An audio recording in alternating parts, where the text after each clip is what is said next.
The Battle of Passchendaele, also known as the Third Battle of Ypres, proved to be one of the bloodiest offensives of the entire First World War, yet it brought minimal reward to either side.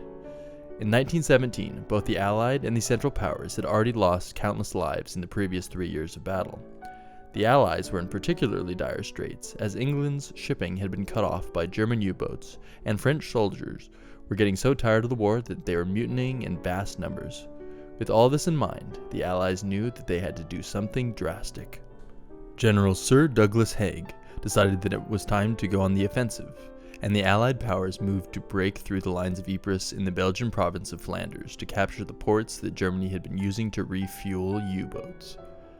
The combined forces of the British, French, Canadians, Australians, and others launched their attack on July 31st, 1917.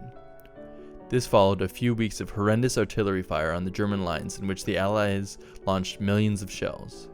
This left the German soldiers weary enough that the Allies' attacks had some initial success, but not to the full extent that they had wanted.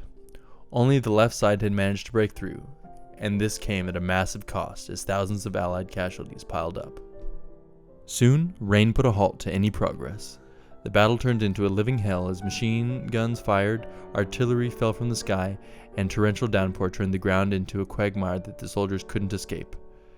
As artillery became bogged down, the two sides attacked and counterattacked, moving the line slowly as the weeks dragged on. In late September, the Allies began using General Herbert Plumer's bite-and-hold strategy at the Battle of the Menin Road. This was essentially where the Allies focused their strength on one point of the German line, broke through, and then they would find a good place to hold their position within the range of their own artillery, so that they were better prepared for a German counterattack. This process was repeated over and over to gain ground. This proved to be a fairly successful tactic, and after repelling several German counterattacks, the Allies made it to the Passchendaele Ridge. Though in some sense, this was an Allied victory, it came at the cost of over 300,000 soldiers, compared to 260,000 Germans, and the Allies did not manage to take off the Belgian ports. To top off all of this, 1 year later the Allies abandoned Passchendaele without a shot when they moved their forces to repel the Germans' spring offensive. Passchendaele has gone on to represent the brutality that men unleashed upon one another, all for very little in return.